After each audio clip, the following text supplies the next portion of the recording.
This is a Film Stories original podcast. Love this podcast? Support this show through the Acast supporter feature. It's up to you how much you give, and there's no regular commitment. Just hit the link in the show description to support now.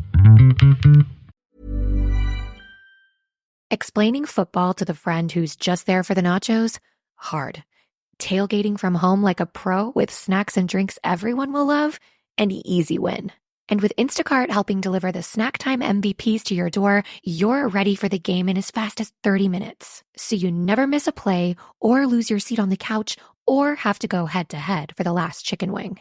Shop game day faves on Instacart and enjoy $0 delivery fees on your first 3 grocery orders. Offer valid for a limited time. Other fees and terms apply. Hey, it's Mark Maron from WTF here to let you know that this podcast is brought to you by Progressive Insurance. And I'm sure the reason you're listening to this podcast right now is because you chose it. Well, choose Progressive's Name Your Price tool, and you could find insurance options that fit your budget, so you can pick the best one for your situation. Who doesn't like choice? Try it at Progressive.com. And now, some legal info. Progressive Casualty Insurance Company and Affiliates. Price and coverage match limited by state law. Not available in all states. Hey, I'm Ryan Reynolds. At Mint Mobile, we like to do the opposite of what Big Wireless does. They charge you a lot. We charge you a little. So naturally, when they announced they'd be raising their prices due to inflation, we decided to deflate our prices due to not hating you. That's right. We're cutting the price of Mint Unlimited from $30 a month to just $15 a month. Give it a try at mintmobile.com/switch. $45 upfront payment equivalent to $15 per month. New customers on first 3-month plan only. Taxes and fees extra. Speed slower above 40 gigabytes. See details.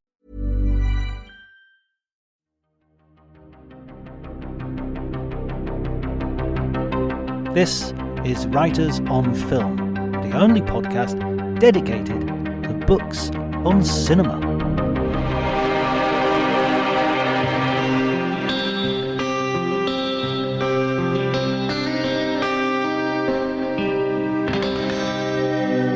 Hello everybody and welcome to Writers on Film. My name is John Bleasdale. I am a writer and film critic, and today I'm going to be talking to friend of the podcast, Ian Nathan. He's been on before talking about Ridley Scott and talking about his book on Peter Jackson, and now he's here talking about one of my favourite filmmakers, Clint Eastwood. We go into it deeply, and Ian's book is concentrating on Eastwood's role as a film director, so that's the sort of the area that we go into most deeply, although we talk about other things surrounding. It's a really interesting conversation. I'm sure you'll like it. Please remember to, if you do like it, like, subscribe, do all those things that that help us to build as a podcast. We've got lots of listeners now, and I'm very proud of how far we've come, and we've really done it all with your help, dear listener. So if you're new to the podcast, let's get some new people involved, and if you're not new, then carry on the good work. Okay, before you do any of that, enjoy the conversation.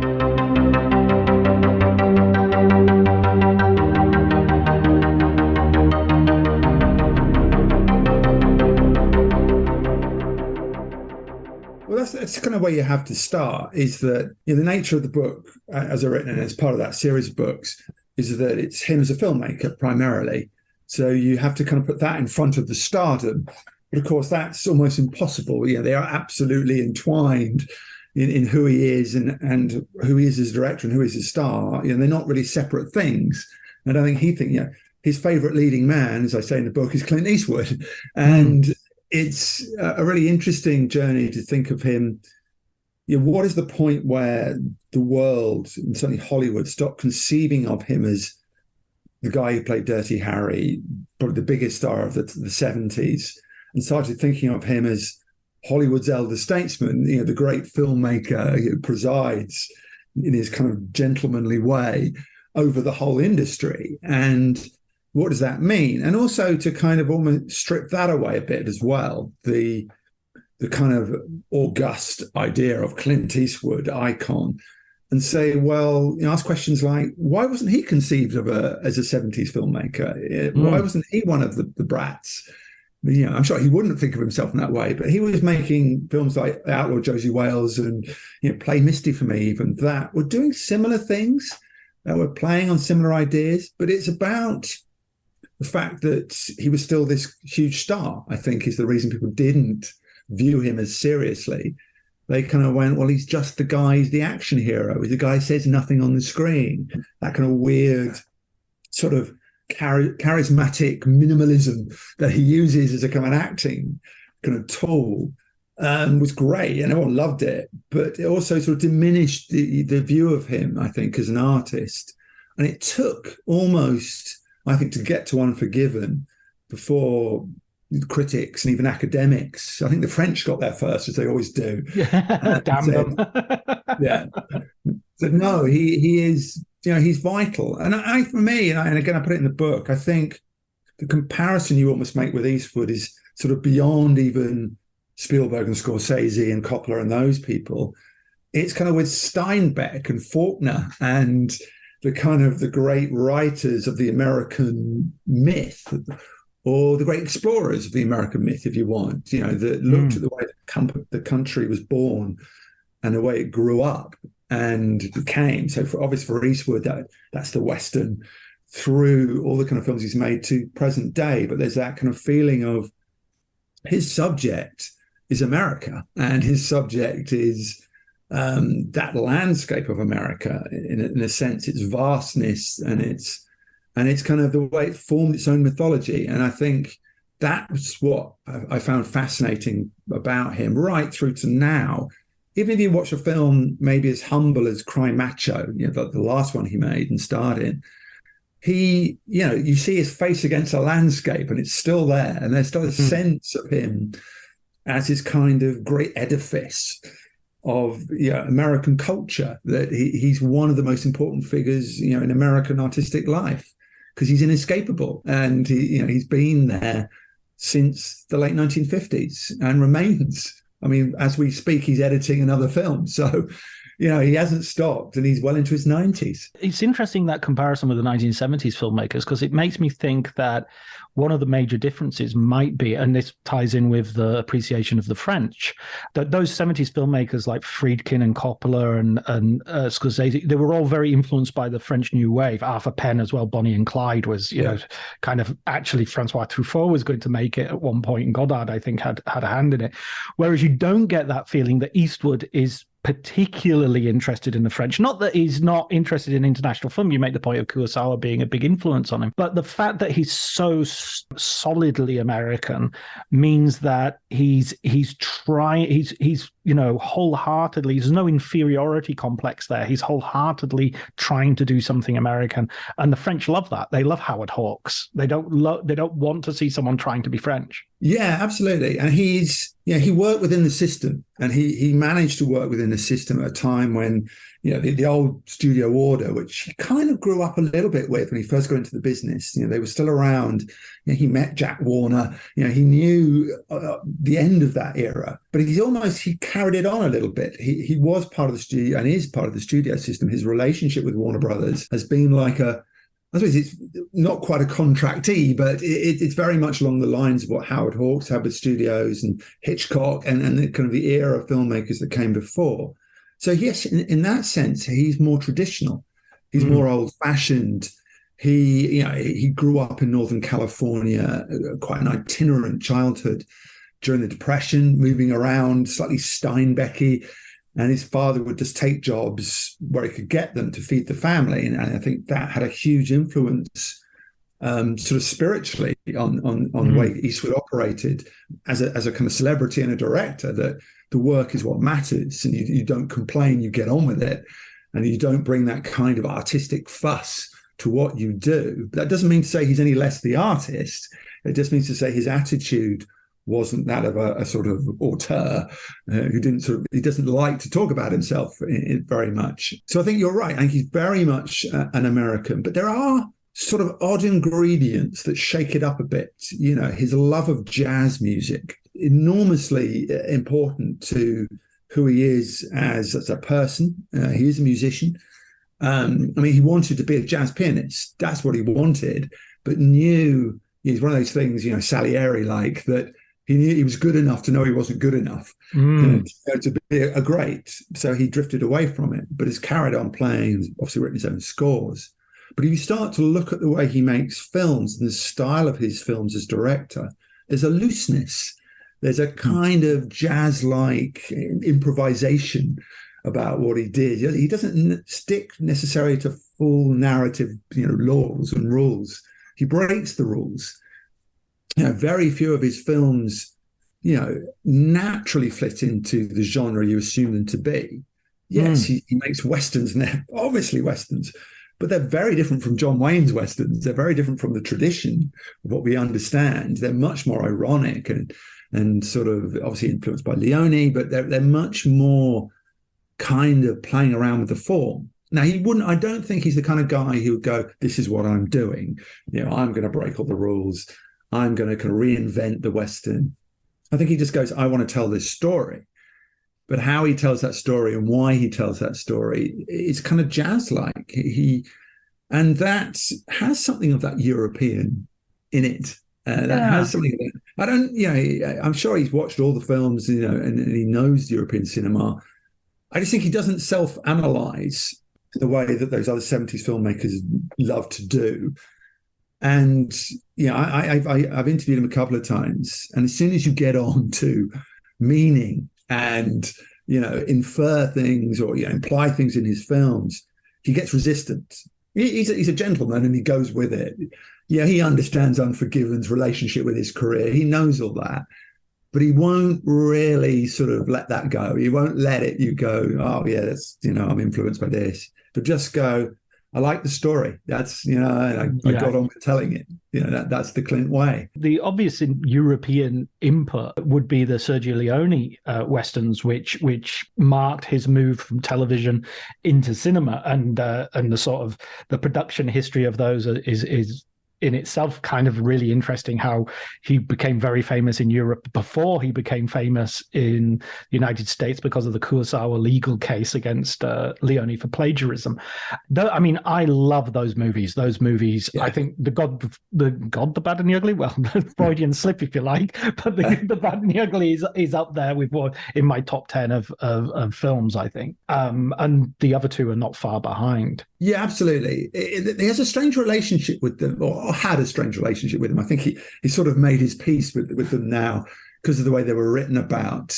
Because he was a television star. He'd done Rawhide, and as Once Upon a Time in Hollywood kind of makes a gag about. He goes off to Europe because no one else will really have him, to make films with this, who he thought was a chancer. He just thought he was going to join some kind of runaway train in Europe, make a quick buck, and come back to America and hope things would have moved on, and he was going to escape the kind of thrall of Rawhide and the kind of traditional kind of character he was playing in Rowdy Yates. But something, incredible happened in Spain with this Italian maestro, and it was it wasn't really a sort of a meeting of minds, but it was serendipity in the kind of the twin forces, Leone's exuberance and invention and love, but playfulness with the nature of genre, because that's all he knew. He just sort of celebrated it and made it up. And you sort of pretended it was Western because that's what you thought Westerns were like. But of course, actually, it was operatic and wonderfully European and very funny, but actually strangely quite profound as well. And this kind of rigid but iconic, incredibly charismatic actor who couldn't understand a word anyone was saying to him virtually, and everything was done by sign language. Yet there was something going on in that kind of that juxtaposition of opposing energies that created the spaghetti feeling, the spaghetti mood. And the more you read about that time, the more you realize Eastwood was vital to it.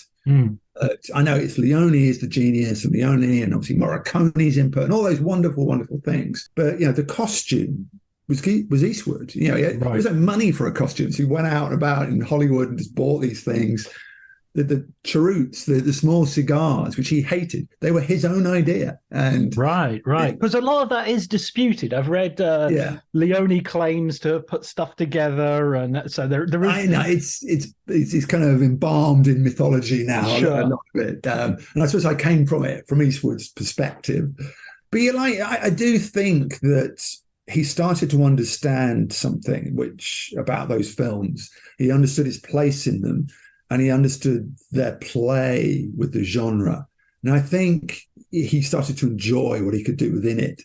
And as you say, to get to the good, the bad, and the ugly, and there's such confidence in not only Leone's approach, but in Eastwood's. He just occupies he's the gravitational center of the entire spaghetti trilogy. He holds it down from being absurd. He gives it the weight it needs.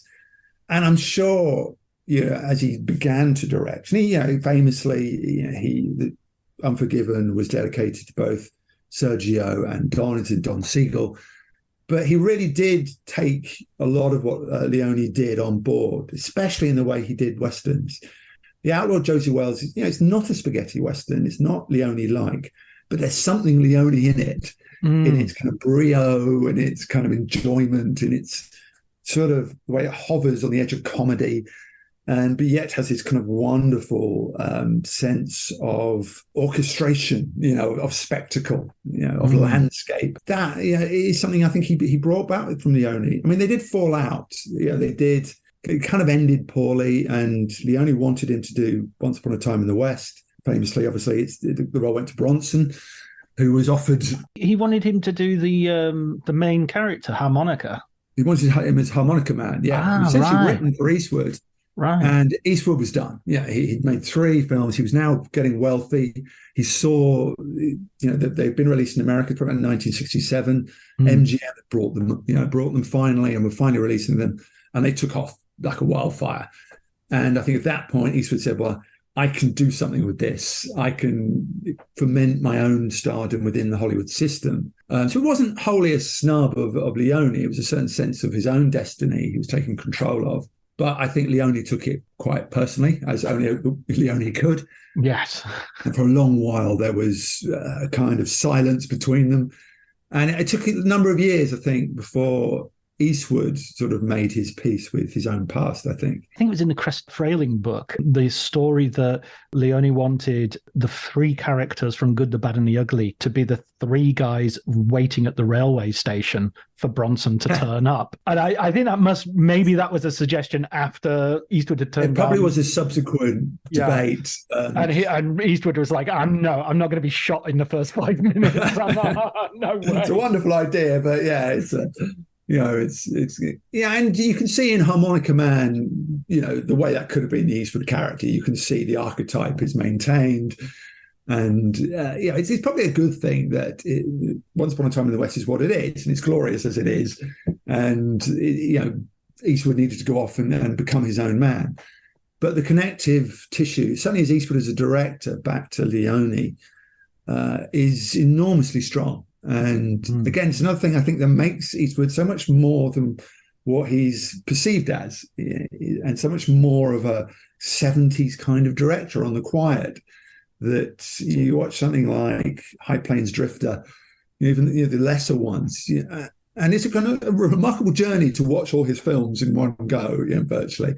You get the trace, you think, oh, this film's quite strange. These films are odd. They don't do the regular things at all. He goes up at weird swerves and really weird moral textures, some of which have dated. Oh my God, High Plains Drifter is a definite, jokes about rape and a horrible rape scene that's kind of, as you say, has that sort of 70s, which, I mean, to I don't know if necessary to be fair to the film, but that was, in the novel One Flew Over the Cuckoo's Nest, the idea of rape as a liberating act was around in that period of like Oz, of revenge, it's a horrific idea now, but it was there in the culture. Eldridge Cleaver wrote about it, for instance. And it's a fascination of Eastwood's, if not a minor obsession, certainly in the 1970s.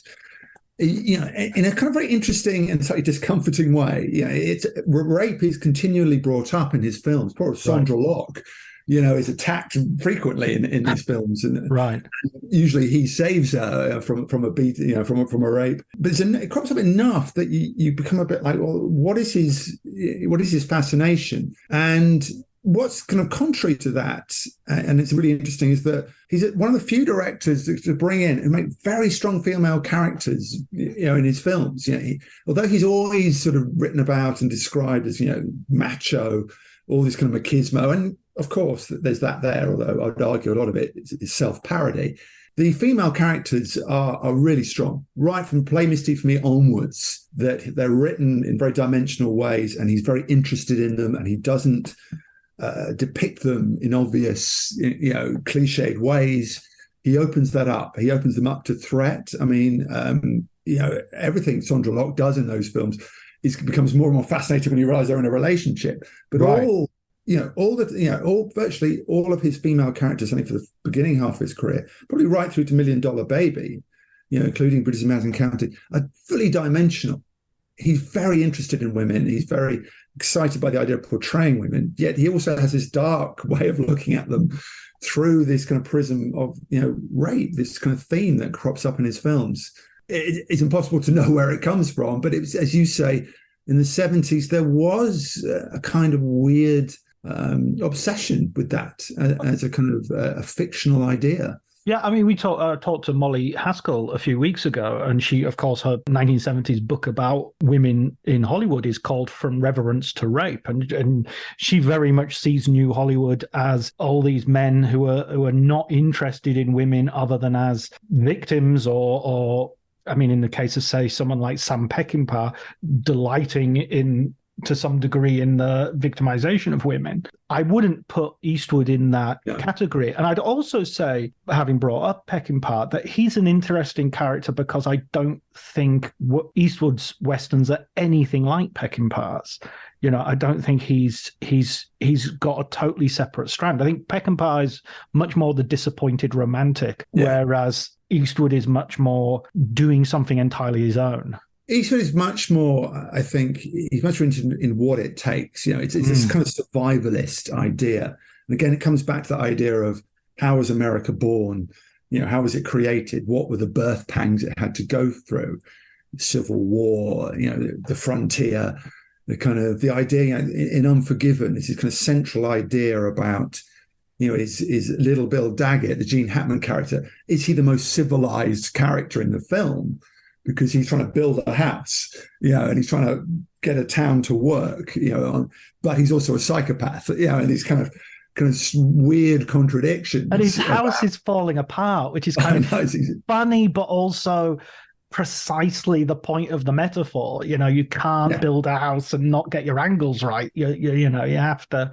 I just want to break off for a second and ask you a personal question. When do you first remember coming across Clint Eastwood as a figure? I remember it being on TV. I think I'm slightly older than you, but we come from a similar era, I think, of where we got into film. And I have such enormously important memory of being about 12 years old and being at a friend's house. And his father put on, I think it might have been my father, it might have been his father. My memory sort of is a bit said, this is film you're going to enjoy, the good, the bad, and the ugly. And when you're kind of 12 years old, the idea of a Western is a bit boring. Right. That's what your dad watches. I wasn't quite sort of ready for kind of that. I wanted to watch science fiction films or whatever it was. But I watched it because that was what was on the television. And I just remember being gripped and almost electrified by kind of what the film did. And obviously, when you're 12, you can't quite articulate it. Looking back, it's how much personality that film had, that it was a genre film, but there was something more to it. It had this kind of texture and this humor and this cool, this kind of comic book cool about it that was just mesmeric when I watched it. And obviously Eastwood's right at the heart of that. You just want to be Eastwood when you're 12 years old and you watch The Good, the Bad, and the Ugly. You miss out probably on the more nihilistic, the commentary on violence in the West and those things. Never have I seen so many good men wasted so badly. That music is like an extra character. It's another dimension to it. And I suppose I think I've got memories of Where Eagles Dare and various. My dad was hugely into Clint Eastwood because it was all dads were at that time. And he would go to his Eastwood film. I remember not being allowed into Firefox. It was like an A or a double A, and I went with my dad, and they sort of went, "No, we can't get in." I must have been I don't know, I must have been about 12 or 13 at the time, and they wouldn't let me in. And I just, and being, so reading the novel of Firefox by Craig Thomas and the sequel, Firefox Down, which is, which I have no real memory of, but he crashes the plane. And so it's all about him not being captured. Not getting captured. I mean, Firefox is really interesting. Yeah, it's such an anomaly. Yeah. It's sort of Spielberg's attempt to get in with the 80s. This is what's going on around him, special effects and kind of big blockbusting kind of style movies, none of which he'd been involved in. But he has this kind of, and he does have this in him, this kind of idea where every so often he sort of looks over the garden fence and sees what the rest of Hollywood are up to and goes, well, should I be attempting some of this? Should I be involved in some of this?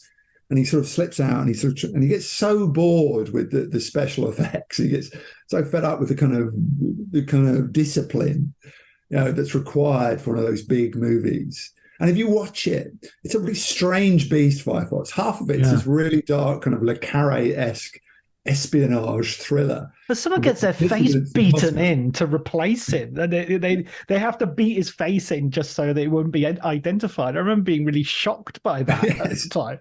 I remember, who's the guy from Yes Minister? Is it Nigel Hawthorne, isn't it? Hawthorne, yeah. It was on Rogan. And they were saying, "Oh, so you've made a film with Clint Eastwood now," says Terry Wogan. I'm doing all the voices today. And he said, "Yeah, it was awful." He said, Clint Eastwood kept saying all the way through the film, "Don't worry about it. Don't worry about it. Special effects in the second half are going to be amazing. They'll save the film. And, you don't need to worry about the story or anything." And then I went to see the film, and it was like, oh, that good. Nigel had a point. And yeah. I remember being enormously troubled by the side of it. He steers the plane by thinking in Russian. Yes. It's like a kind of telepathic connection with the plane. I kept thinking, how do you think in Russian without thinking first in English and then translating it to Russian? Logic did my head in. It just didn't seem to be that much of an advantage. You're a split second advantage. Just make your button faster. It's a funny one. But I mean, in a way, Firefox, he has these periodic moments, as you say, where he looks over the fence. I mean, the Eiger sanction is a kind of, you point out, it's a kind of James Bondy sort of, action. I mean, looking at it today with retrospect, it looks like something like Cliffhanger or something like that. But I mean, even Dirty Harry is him sort of going, okay, I don't want to just make Westerns. I think he is self-aware enough, and he's had a 50-something year career. To have a 50-something career, you've got to know how to stay relevant. You've got to know how to ride the currents of Hollywood. And certainly until Unforgiven, maybe, he wasn't this sort of eminence gris of kind of the Hollywood world. He didn't have the pass to do whatever he wanted. He never quite had that anyway, but up to the point where he became establishment, he still, like every other director and every other star, had to keep it going, had to maintain it. So I think he had an awareness that commercial failure is bad for you and commercial success is good for you. And every so often thought, well, let's try something hoping it would be a big hit. Firefox made money, and I guess Sanction to an extent made money. But you watch both those films and you can see the kind of Eastwoodness of them strain against the formula. So the Eiger Sanction is this rather potty assassination spy thriller in which he has to join a climbing team. It's ridiculously far-fetched. He has to join flush out a killer, an enemy killer, as part of this. I can't even remember why he's a member of his Eiger climbing team, but he is. And so they have to find not only a spy who's a good assassin, but also really good at climbing mountains. And he has to go up the Eiger and flush out this killer. He's also an art historian. I mean, he's basically Mr. Ben. He just goes into he goes into the costume shop and puts on another costume. And I mean, I feel this is. I mean, I mentioned already Dirty Harry, but I feel that happens with the sequels in Dirty Harry. That when you see Dirty Harry, Dirty Harry, I think, is a masterpiece. It's an amazing film. It's brilliantly directed by Don Siegel. It's a really interesting neo-noir, and again, it's a proper 70s movie. Then you go to Magnum Force, and it's already kind of more of an action movie, and he sleeps with a girl, and he's, and it's just, it loses that noirish sort of he's a loser guy and becomes sort of like he's a hero. Yeah, Dirty Harry Callahan, obviously at the time it happened, made Eastwood the biggest star in the world. It just elevated him to a place that, there'd been stardom, but it was a kind of almost a new form of stardom that was invented with that. And I think it was both kind of a blessing and a curse to him. It was, yes, it made him stardom. It probably helped him get a lot of films made. It helped establish him as director. And, it brought the money in. There's no doubt about that. But it was something he couldn't quite escape and was always pulled back to.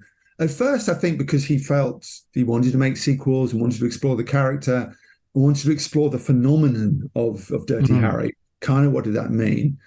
And then I think eventually a little bit more, he'll do a Dirty Harry for the studio as long as he got the chance to do Bird or something that's kind of quirky and interesting on his own sort of behalf. But, it's a kind of strange mix. If you watch those Dirty Harry sequels, he only directed one of them, which is Sudden Impact. Right. So they're sort of slightly separate from him as an artist. Yeah, obviously he's absolutely integral to what they are, the feeling they have, how they were made. And for a lot of them, he became the creative force without having the directing reins. He brought in guys who were second unit directors who'd worked with him, part of the Eastwood family, but essentially knew they were doing his bidding in terms of those films. And I think they get a little bit lost in that. Either Eastwood, direct them and make them yours, or don't. And I think they get lost in the middle ground. In the second guessing. I mean, Ted Post was really critical of Eastwood as, he saw like the first one he did with Don and he was really on it and he was, he's great and everything. And the second one, he was just like, that's good enough. I can, no one in my fan base is going to notice it's going to be any better than that. I mean, yeah, that's a disgruntled employee as well to some extent. But there's an element of he does leave behind some of these disgruntled people because he's, as you say, he's kind of taking over the reins. I mean, Phil Kaufman gets fired from Josie Wales, and there's another director who you bring up who basically it's Tightrope, and that's a great film. Tightrope. That's a really kinky film. In Tightrope's remarkable, and again we come back to this argument that is he a 70s filmmaker? And you look at Tightrope and. Yeah, it's kind of getting into the 80s, but it's an older style film, and so interesting because it sets up a kind of formulaic idea, cop tracking down serial killer, puts it into an interesting city, New Orleans, because it was written to be San Francisco, but Eastwood went, I can't do it in San Francisco. That's kind of Dirty Harry's ground. Right. I've got to do something new. And again, a smart choice. It's taken to New Orleans where they could shoot in real brothels and real kind of sex dens and shops. And you realize that the film gets less and less interested in the plot, the mechanics of who is the serial killer, and more interested in the character that Eastwood is playing, that he's a good cop, he's a good father, he's a romantic interest to Genevieve Bujold, yet he's also a pervert and a kinky guy and has this kind of dark side to him.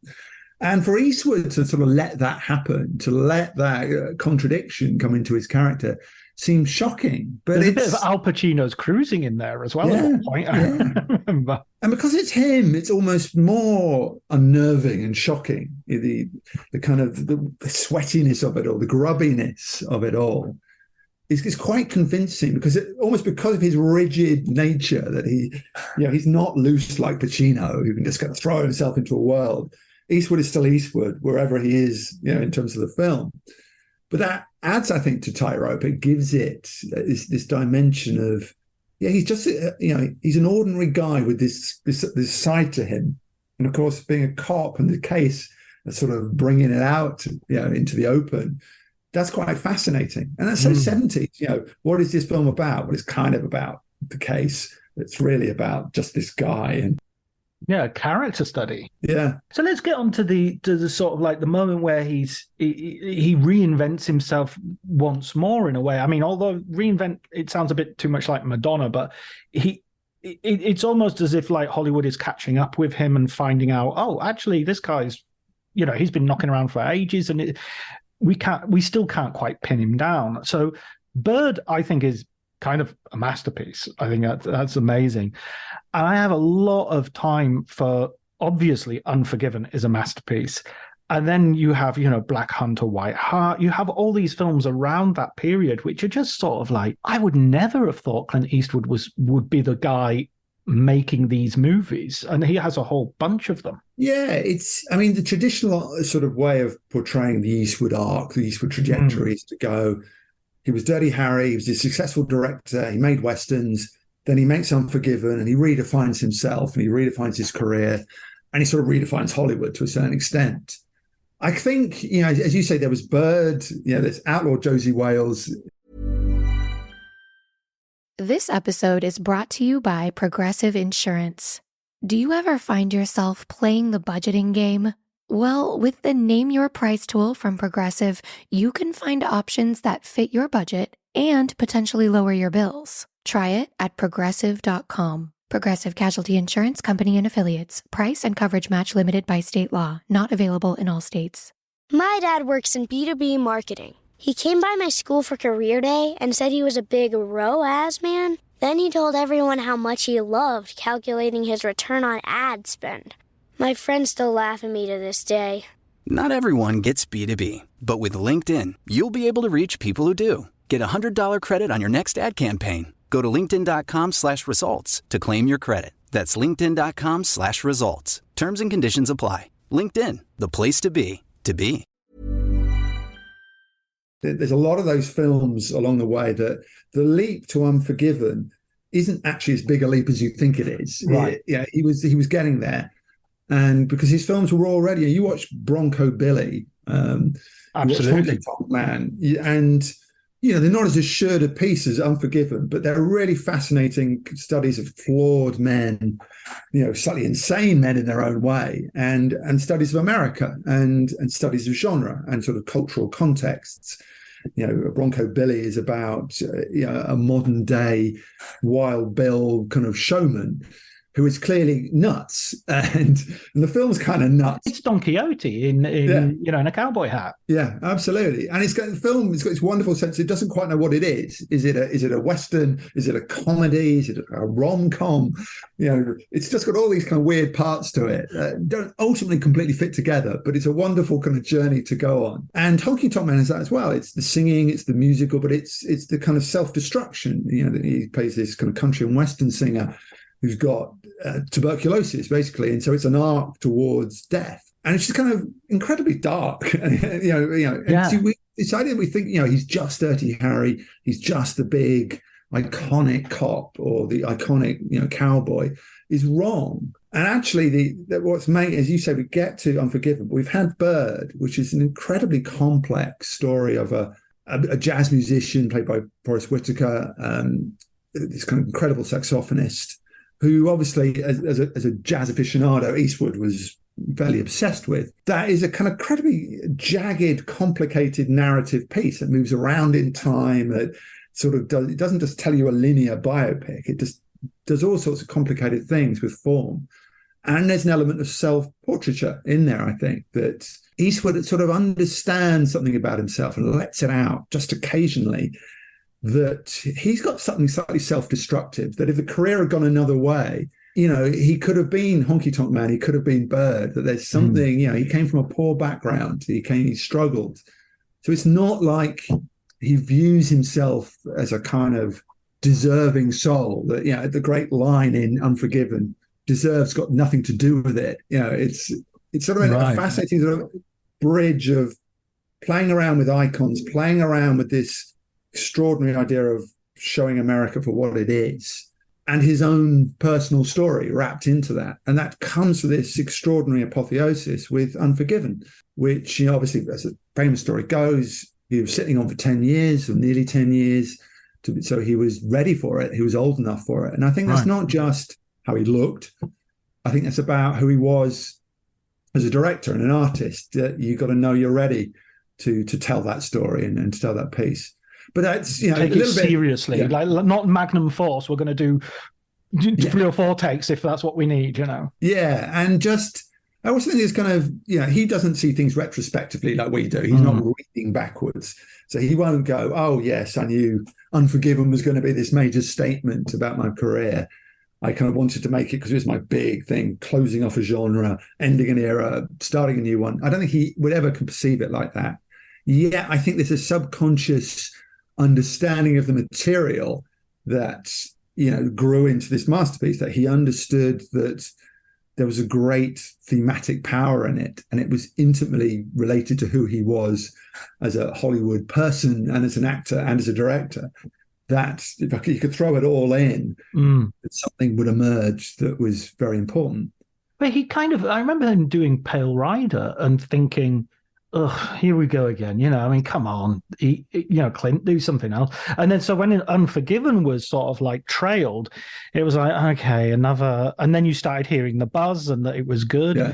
And I mean, Pale Rider isn't a bad film. It's not but it feels much. It's interesting to put the two together actually, because it feels more sort of run of the mill. It's better than that, but beside Unforgiven, Unforgiven's on a different level. It does have that weirdness. Yeah, if you look at most of his westerns, certainly the ones he directed, and maybe, Joyce Wells kind of, they're ghost stories. They're like supernatural, and they're all about these figures who are sort of part of the mythology. High Plains Drifter, he just arrives at the beginning of the film, and at the end he rides away again. And you're not sure if he's even alive. Is he a kind of embodiment of vengeance? There's kind of a reading of it that he's the brother of the murdered sheriff, but he feels to me like he's the murdered sheriff reborn. And Eastwood's kind of happy for you to go with that reading of it. In Pale Rider, he's the girl prays for him, and he arrives, and he's a priest, and he's a kind of a biblical figure who comes in, and of course he's got the dog collar.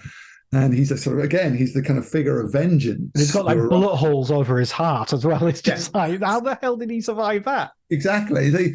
I love that kind of slight frisson of what genre exactly are we watching here? Gothic almost coming from Beguiled, coming from Don Siegel's, Southern Gothic of the Beguiled. Yeah, just out of stretching things beyond their regular form. Yeah, I think that's certainly there in Unforgiven, but I think Unforgiven is actually slightly more realist than that. It's it comes back to, again, it's about mythology and it's about legacies, but of course the idea is to show legacies for what they actually are. That the idea of the heroic gunslinger, or even the anti-heroic gunslinger, is then plucked open. That fantastic opening where once we get to Eastwood's character, he can't even get on a horse anymore. He just keeps falling off the horse. He can't hit the can. He's useless. He's addled. And it's kind of a fantastic kind of statement right at the beginning of the film that all those ideas you have of Eastwood are cast aside. Yet what they'll do is gradually reform as the film goes on. But they'll reform in a way that we as the watcher are starting to go, but should we cheer him on? Where am I meant to be? How am I meant to feel? Yes, the kind of the venging spirit is coming back to us, but I'm not sure that's a good idea. And that's what's brilliant about it, because you as the viewer are not allowed to be settled. You're not allowed to sort of go, yes, this is what I wanted. You kind of do. The final scene where he goes in and reaps carnage, and it's not shot in a glamorous way. It's not shot like Leone or even like Eastwood's previous westerns. It's shot like documentary almost. It's blunt, terrible, and death is kind of abrupt. And you think, God, this is just so powerful. You might want to clear out behind that guy before shooting him. It's just just get out of the way. I don't want to shoot you yet. I'll get to you. We talked earlier, we intimated perhaps the idea of masculinity in Eastwood isn't as straightforward as it sometimes appears to be. And Unforgiven and practically all the films we talk about, I think the masculinity is really perched. There is a real sense of fragility in there, and as strong as it might seem. This film starts with a woman getting her face cut up because a man gets his penis laughed at, and reminding me of the Margaret Atwood quote that, men are scared that we'll laugh at them. We're scared that men will kill us, you know, and that's, I mean, you mention a couple of times in the book the sort of feminist Clint Eastwood, and I think there is an argument there, as much as there's also misogyny and there's also, it's kind of all part of the pie. Yeah, absolutely. I mean, Unforgiven, it opens with, a woman laughing at manhood. Manhood is mocked at the beginning of the film, and that's the whole theme of the film: manhood being mocked and undone. All the male characters, maybe with the slight exception of Morgan Freeman, are mocked and shown for much less than they consider themselves to be or portray themselves. And I think that does cross a lot of the films as well. I think certainly the ones he directs, he plucks open this concept of macho, and I think he's very interested in it because it's so applied to him through his own stardom, that he represented this kind of icon of pure machismo, that Dirty Harry is a guy who can just get the job done, even though if you watch those films, they're not quite like that. The first Dirty Harry I rewatched recently, and he's absolutely awful as a policeman. They're sort of saying, that we can't, all that evidence that you got is inadmissible. And he's like, why? And he's like, the Miranda rights have been in for 5 years, Harry. Come on, you're a detective. You're not like an officer on the beat. You know the law. I mean, it's just, I don't know. It's like you already know this, surely. Sorry, I interrupted you. I cut off your thought. No, but and I think there's this kind of investigation of, again, it comes back to sort of self-portraiture, and exploring his own place as this kind of symbol. And even the first film he made as a director, Play Misty for Me, is about the arrogance of a man who has a one-night stand. And instead of, him being the vengeful spirit, it's the woman who turns into the vengeful spirit. Yes, it's a kind of Hitchcock-like thriller on one level, but it's also, he's got it coming. Deserve's got everything to do with it in Play Misty for Me. It's, he's been careless, he doesn't care, and she comes back at him. And she is just terrific in that film. And it's really a signal, I think, of where he goes with this idea of himself. And I think it's there throughout. You look at it, something like as silly as The Gauntlet. And again, rather like Dirty Harry, he's a terrible cop. He's an idiot. She has to come up, Sandra Locke's character, the witness who's seen too much, she has to come up with all the plans. She has to kind of get them through things because he's just the muscle and a bit of a drunk. And it's a parody of Dirty Harry. He knows it's a parody of Dirty Harry. It kind of makes it fun. And you go forwards and you look at $1 Million Baby. And, it's an old guy who's lost his way and is railing with God about his life and, what's gone wrong, his relationship with his daughter that's dissolved and has his new relationship. And he's sort of railing against the fates. These aren't people in control of the world. They aren't in control of their situation. It's even Heartbreak Ridge, which I suppose is the kind of the one that we kind of hold up as the kind of cliche of Clint Eastwood, the sergeant, getting the kind of the platoon into order. But he's a guy who's lost his way. He doesn't belong to the army anymore. He's a creature of the past who's living on former glories, the glory of Heartbreak Ridge. And actually, if you watch that, you start thinking, well, yeah, it's self-parody. It's absolutely hilarious, that film. I mean, it's really, really funny. And I'm not particularly keen on the Nicaragua sort of. Yeah, I think they needed some action and they kind of sellotape it on at the end. Yeah, very obviously. I mean, he does have a loose and fast way with sort of historical moments as well, Eastwood. I mean, I always find him most questionable when he sort of puts himself forward as a sort of truth teller. I'm thinking of J. Edgar in particular.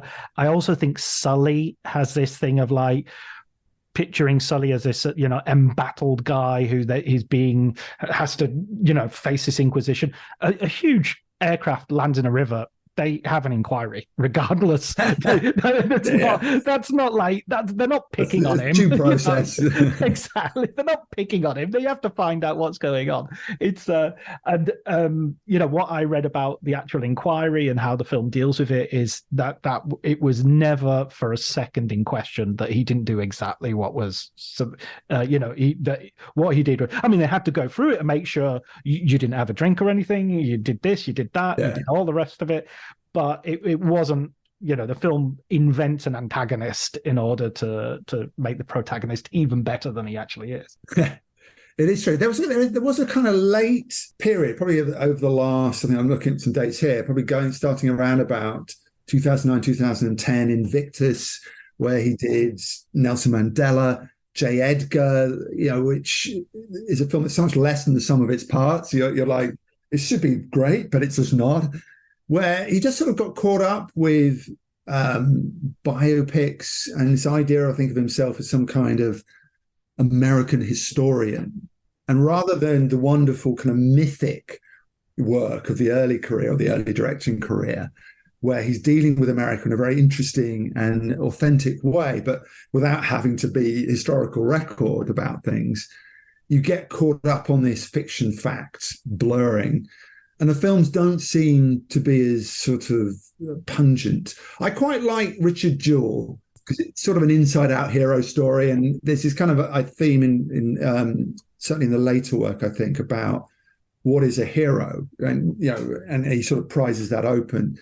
If you want to give the controversial American sniper a chance, if you want to kind of say it has value, and I think there are good things in it, that concept of American heroism and its nature is what I think Eastwood's exploring, is that, why do we think... Quite a bit of fragility in there as well. Absolutely. This guy's PTSD, he's messed up, he's this incredible kind of marksman, sniper, yet he doesn't quite understand why that is or what his purpose is in the context of morality and the war.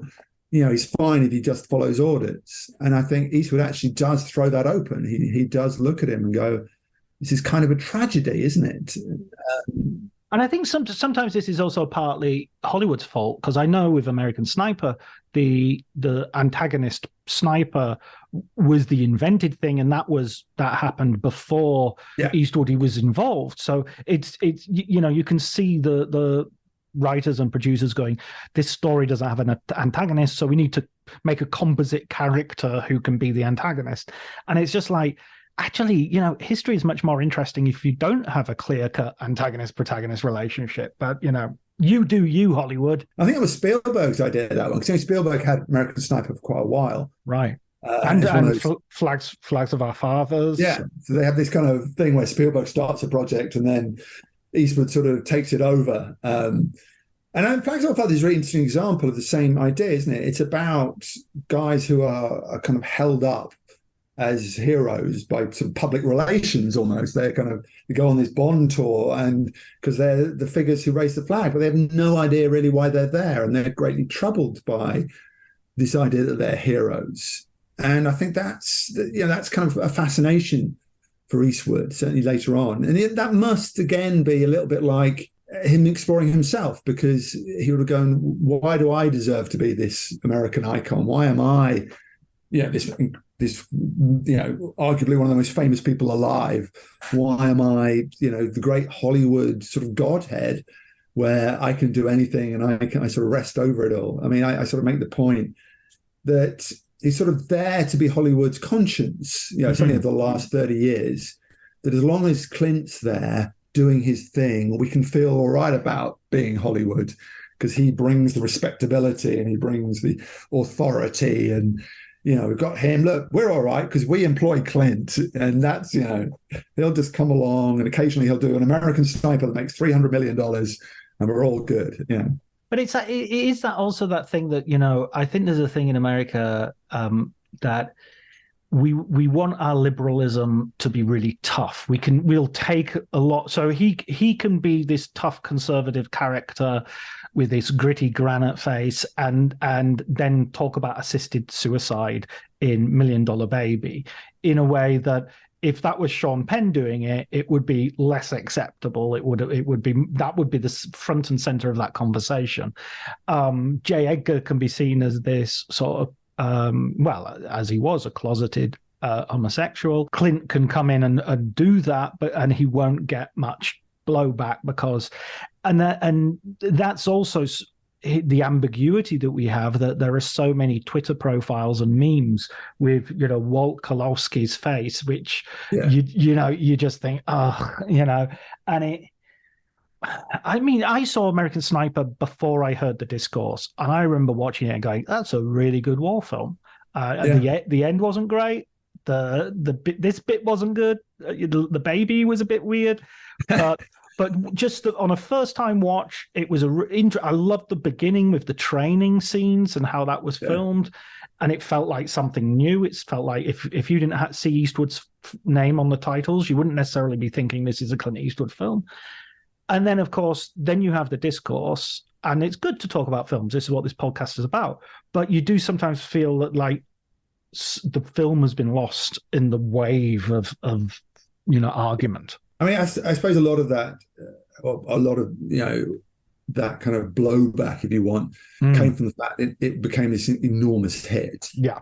That it wasn't just, here's this relatively successful Clint Eastwood film that might tread a little strangely in places and might suggest things, but it's up to you how you want to read it. Because it became a phenomenon, and I think it may still be, probably is the most successful film of his career in box office terms. That Jersey Boys didn't overtake it, I don't think. I don't think Cry Macho sort of matched there. But I think people sort of thought that was a kind of America adopting it, and there was a concern about, was it having a negative effect? Was that popularity, a problematic thing? And you're right. I think within that, we lost track of the fact that it's a Clint Eastwood film, and in some ways it's a Western, in the nature of the characters and the nature of the portrayal.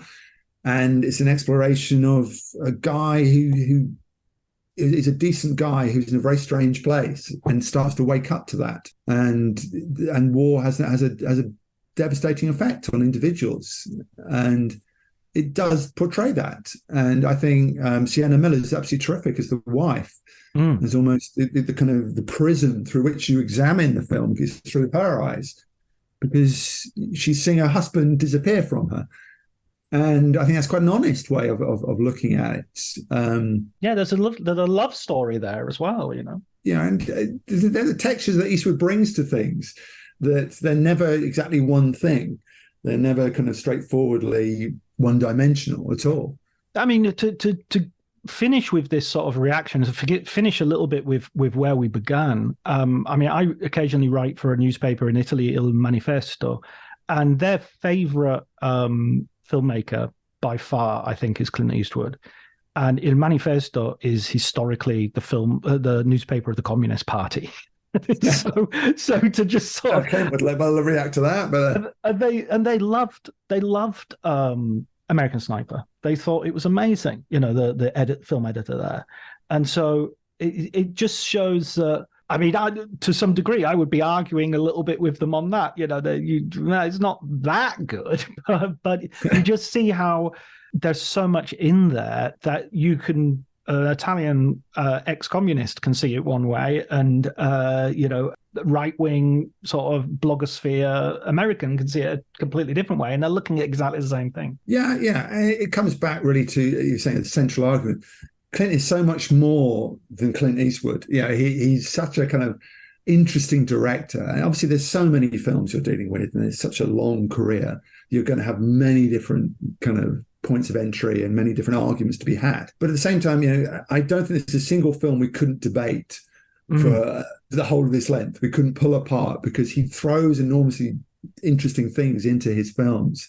He has a fascinating looseness with how he edits and directs, and an extraordinary facility for character. I don't think there's there are bumps and sort of mistakes along the way that films don't quite. Well, Hereafter is a kind of an odd film I don't think quite comes together. Jersey Boys, it's a bit formulaic. But most of them all have interesting things in them and always have interesting characters in them.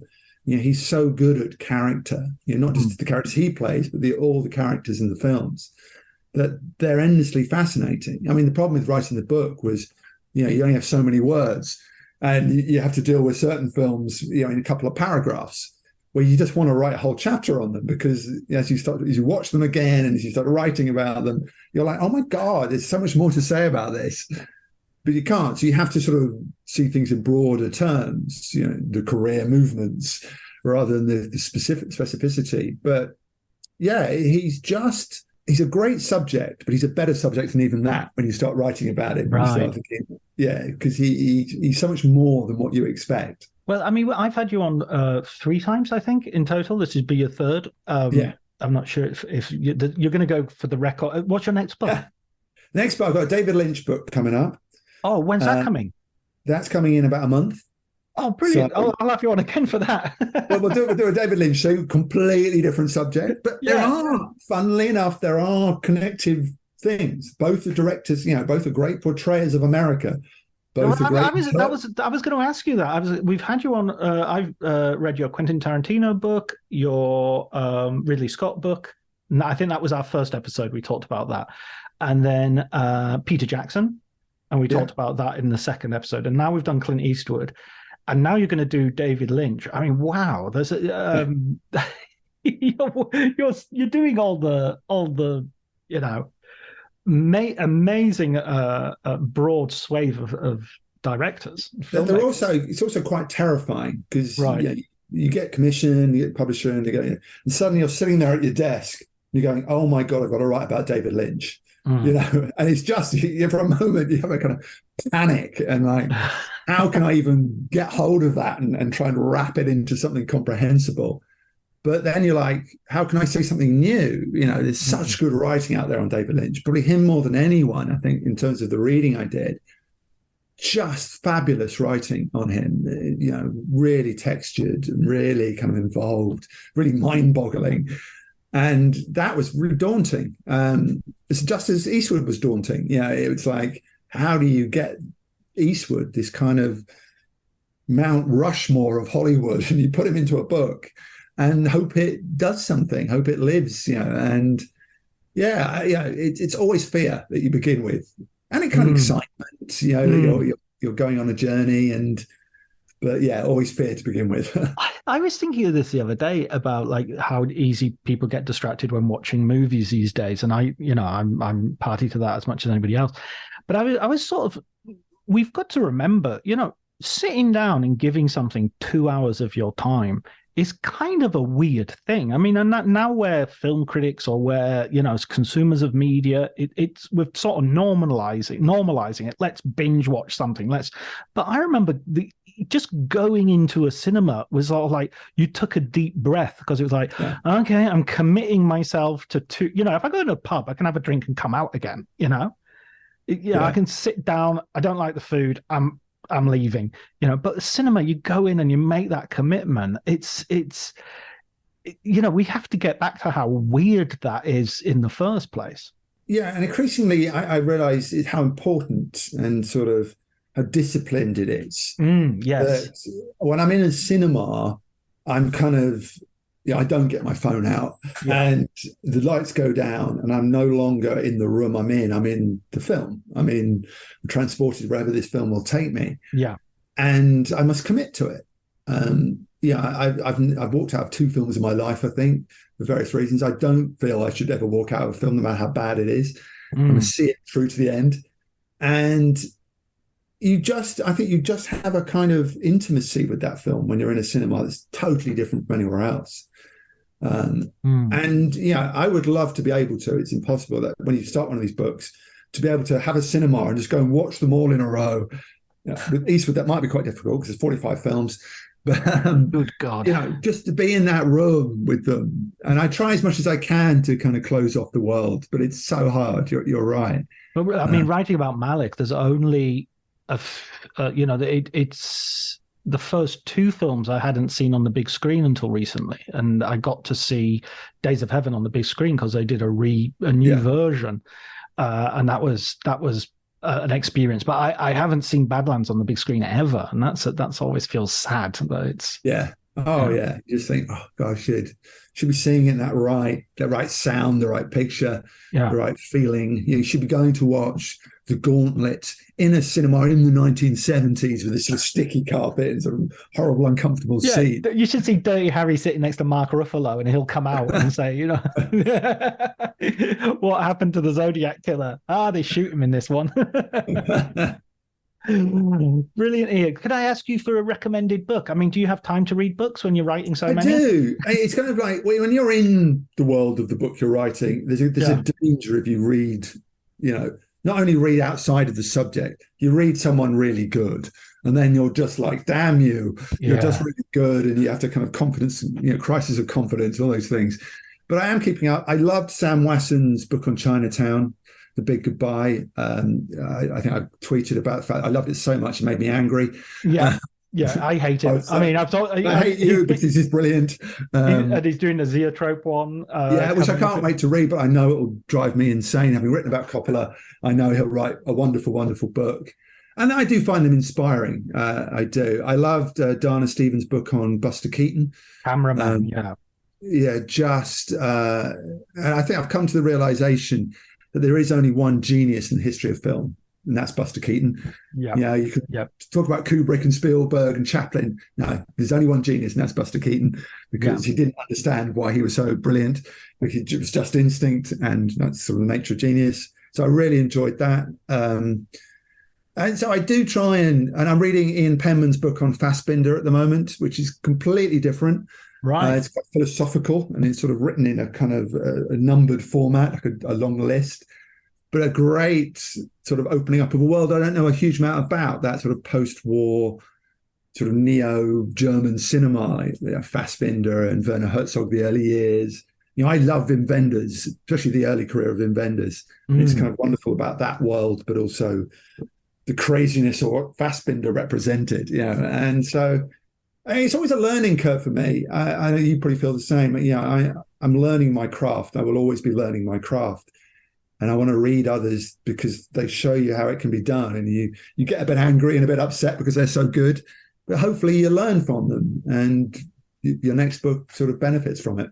Yeah, I mean, I definitely read your books, and I'm thinking, that's how you incorporate that information in there, and that's how you begin a thing, and that's how you put all those different films together, and there is a sort of like I sometimes say to Lydia when we're watching a movie, I'll say I didn't like that bit, but I'm watching it as a writer, because I can see that bit. I mean, I'll give you an example. Django Unchained. There's a bit in Django Unchained where, spoiler, there's a shootout and Chris Waltz has been killed, character's been killed, and they captured Django and they decide, we'll send him off to a prison, to a mining operation somewhere. And the writer in me is going, no, you force him to fight in the wrestling things, because that's the whole point. You put him back, and he will, in order to save the girl, he has to kill one of the other guys, and that you give him a moral quandary, and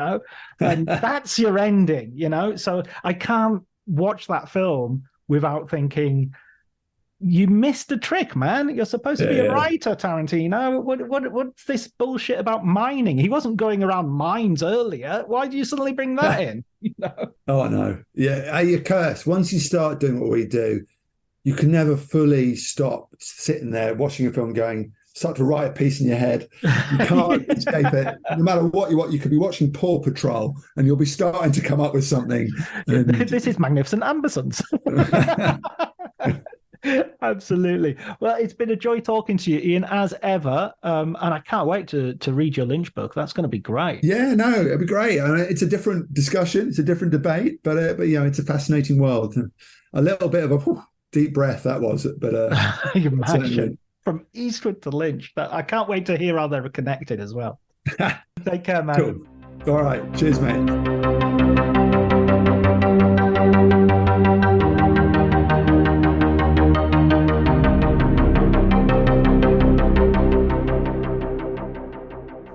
So that was my conversation with Ian.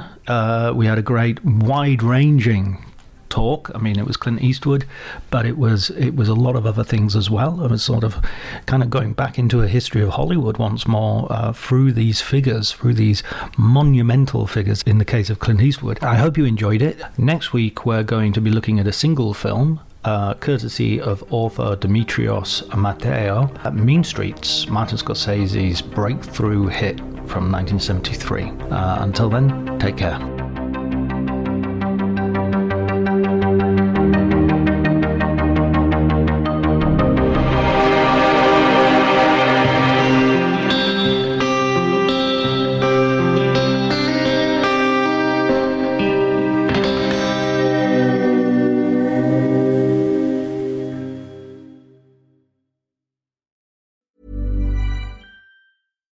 Cue the fireplace and your favorite fall movie. There's nothing better than a cozy evening at home with a glass of First Leaf wine. First Leaf is a personalized wine club that delivers right to your door. Sounds magical, right? They get to know your favorite tasting notes, which varietals you enjoy, and whether you prefer sweet or dry wines. So in every shipment, you get bottles tailored to your unique palate. Go to tryfirstleaf.com/fall to get your first 6 wines for just $44.95 with free shipping. This episode is brought to you by Progressive Insurance. Do you ever think about switching insurance companies to see if you could save some cash? Progressive makes it easy to see if you could save when you bundle your home and auto policies. Try it at Progressive.com. Progressive Casualty Insurance Company and Affiliates. Potential savings will vary, not available in all states. My dad works in B2B marketing. He came by my school for career day and said he was a big ROAS man. Then he told everyone how much he loved calculating his return on ad spend. My friends still laugh at me to this day. Not everyone gets B2B, but with LinkedIn, you'll be able to reach people who do. Get a $100 credit on your next ad campaign. Go to linkedin.com/results to claim your credit. That's linkedin.com/results. Terms and conditions apply. LinkedIn, the place to be, to be.